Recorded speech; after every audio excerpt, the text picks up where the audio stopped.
इस कमेंट के ऊपर वीडियो बनाऊंगा क्योंकि ये कमेंट दिखा रहा है कि पटेल इंजीनियरिंग वर्क क्या करता है। सर ये बताइए, आगे इसके अंदर क्या क्या दिशा बन सकती है वो बताइए। तो बहुत अच्छा मुझे ये नन्हा सा सवाल लगा है और इस नन्हे से सवाल के ऊपर मैं आज आपको पटेल इंजीनियरिंग के बारे में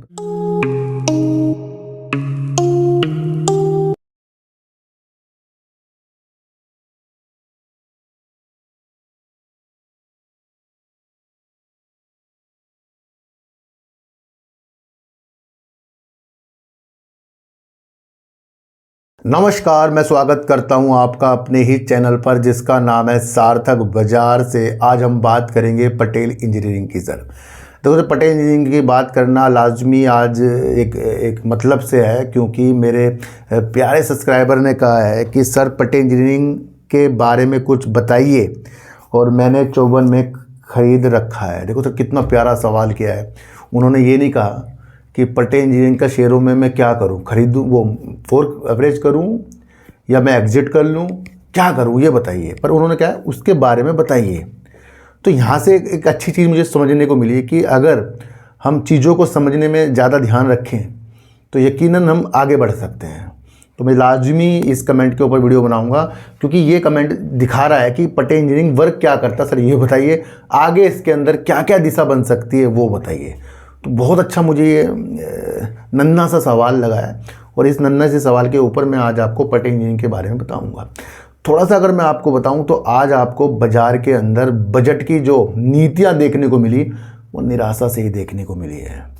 अच्छा, बजट के ऊपर मैं पूरी डिस्कशन कर चुका हूं। शायद ये वीडियो उससे पहले या उसके बाद आए, एक वीडियो और आएगी, उसे भी आप देखना, या आ चुकी होगी या उसके बाद आएगी। उसके अंदर मैंने ना बजट की दिशा, रेलवे के अंदर अब क्या क्या उम्मीदें हैं और आगे की दिशा में किस तरीके से बजट के हिसाब से देखनी चाहिए, और ये जो गिरावट हुई है क्यों है और इसका क्या मतलब है, क्या ये एक दिन की है या इसे हम और आगे के लिए समझें। तो आप मेरा सार्थक बाजार इसी चैनल पर आप दोबारा देख सकते हैं। अच्छा, हमारे जो पटेल इंजीनियरिंग के ऊपर विचार है वो हम इसके ऊपर रखेंगे, विचार रखेंगे कंपनी क्या काम करती है। तो कंपनी काफ़ी अच्छी है, काफ़ी सालों से कंपनी वर्क कर रही है और देखा जाए ना तो जल विद्युत और सुरंग जो का निर्माण जो कंपनी करती है उसके अंदर कंपनी की ज़्यादा विशेषताएं हैं। कंपनी की स्थिति अगर हम समझें तो करीब करीब 85 से अधिक बांध ये कंपनी बना चुकी है और 300 किलोमीटर तक की सुरंग का भी निर्माण कंपनी कर चुकी है। चलो ये पुरानी न्यूज़ है, पर आगे अब अगर हम देखें तो और ज़्यादा भी इसने की होगी। तो हम समझते हैं कि अच्छा खासा वर्क जो है सुरंग और बांध बनाने में कंपनी वर्क करती है। कंपनी भारी सिविल इंजीनियरिंग पे वर्क करती है और कंपनी इंफ्रास्ट्रक्चर के ऊपर वर्क करती है। कंपनी सड़क, बांध, पुल, सिंचाई, जल विद्युत, अभी हाल ही में इसने कोयले के चीज़ों के लिए भी अच्छे खासे ऑर्डर जीते हैं, वो भी चीज़ें आप समझ कर चलना। तो जल विद्युत के अंदर कंपनी का अगर विषय देखें तो काफ़ी ज़्यादा है। मैंने आपको पहले भी कहा था कंपनी NHPC के साथ मिलकर काफ़ी परियोजना पे वर्क कर रही है।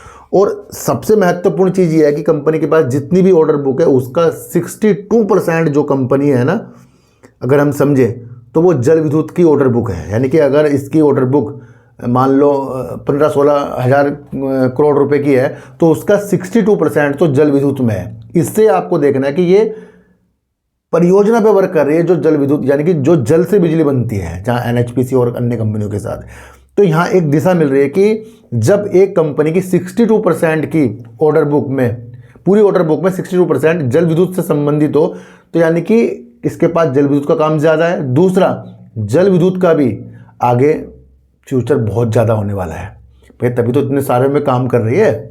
और कंपनी भैया जो सरकार की तरफ से निविदाएँ निकाली जाएंगी उस पर कंपनी का हमेशा फोकस रहा है और आगे भी और ऑर्डर जीतने के लिए कंपनी निविदाओं के लिए वर्क करेगी, ये इन्होंने पहले हमें बताया था। और सबसे ज़्यादा ये वर्क करेंगे जल विद्युत की परियोजना जीतने के लिए। तो ये भी आप समझकर कंपनी के बारे में चल सकते हैं। तो ये वो सारी चीज़ें थी जहाँ कंपनी के बारे में हमने समझा। देखो सर, एक चीज़ मगर मैं आपको और बताऊँ, ये जो शेयर है, यानी ये जो कंपनी है, सब काम अच्छा है, इसकी सेल अच्छी है, प्रॉफिट अच्छा है, हर नीति अच्छी है। और मैं आपको एक चीज़ बताऊं कि किसी भी कंपनी का अच्छा होना, और वो तब कि जब वो शेयर बहुत काफ़ी नीचे हो, तो ये उम्मीद मत लगाना कि वो शेयर काफ़ी जल्दी में ऊपर जाएगा। है ना, कि भैया आप सोच लो कि सब कुछ अच्छा हो गया तो बहुत ऊपर चल जाएगा, मैंने ऊपर ले लिया, मैंने नीचे ले लिया, ये हिल ही नहीं रहा है, गिरा ही जा रहा है।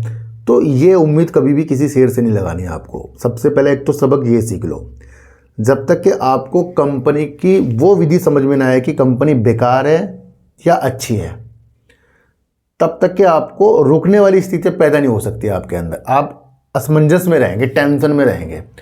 भैया देखो, पेनी स्टॉक जो होता है, कोई भी पेनी स्टॉक मान लो, अगर वो आपको 5 से 50 500 दिख जाए तो वो तब भी पेनी है, वो तब भी आपके लिए अच्छा नहीं हो सकता, समझो।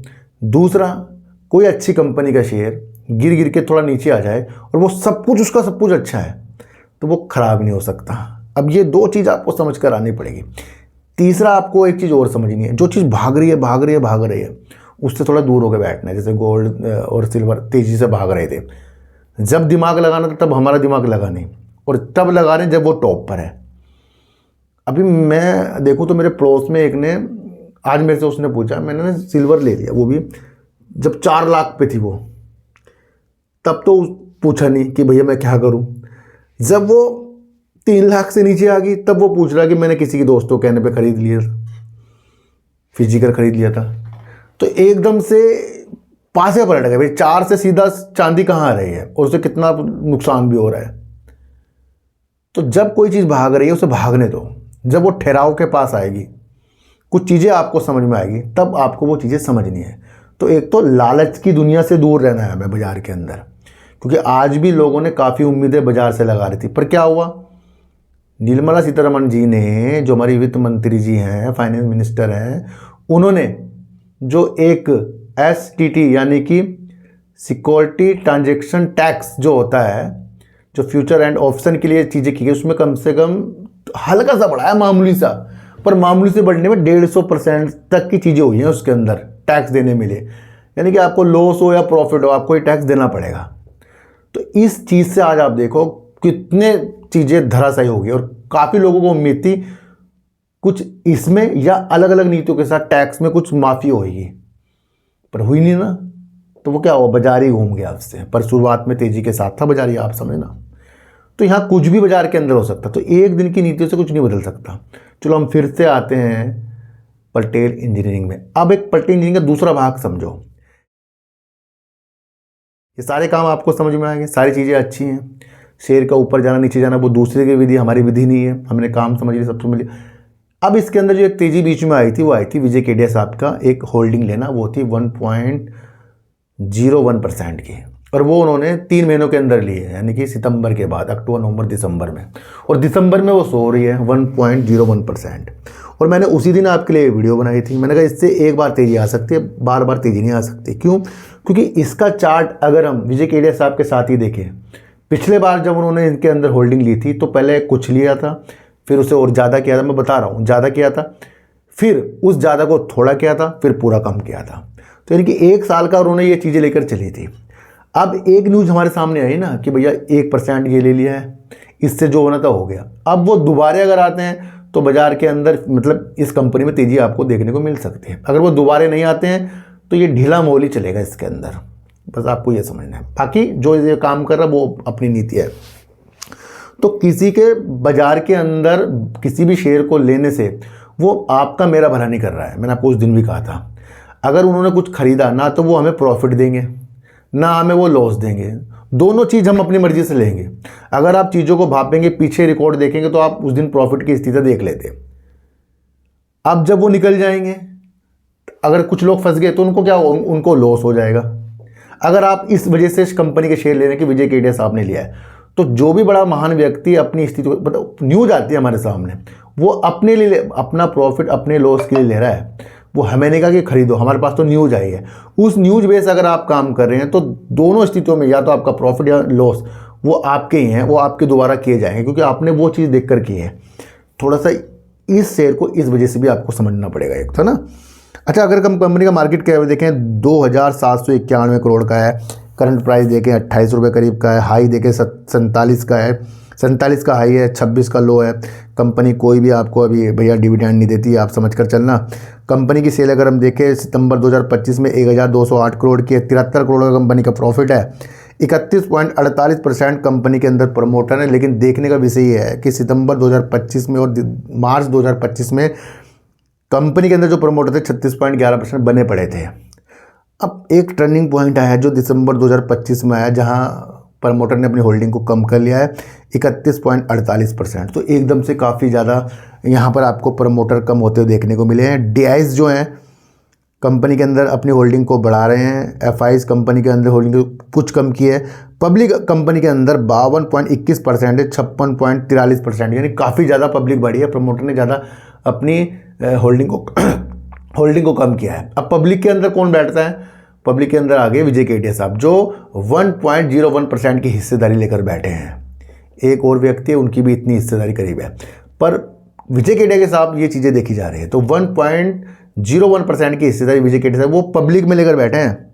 तो आप ये समझकर चल सकते हैं। दूसरा अगर इसके अंदर देखें तो 1.39% है, कोई और है।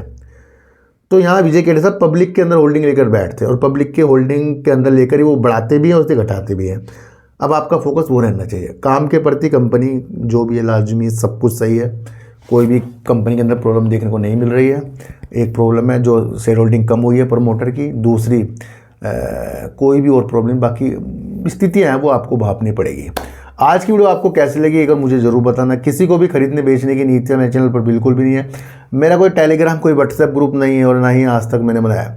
तो सर सच्ची वीडियो देखिए, अच्छी वीडियो देखिए, समझ कर देखिए। चींटी को आटा दीजिए, गाय को रोटी दीजिए और अपने बच्चों को ज़्यादा से ज़्यादा प्यार कीजिए, क्योंकि बच्चे ही आपकी मासूमियत से किस्मत पलटेंगे। तो फिर मिलेंगे आपसे नई वीडियो के साथ, जब तक के लिए नमस्कार।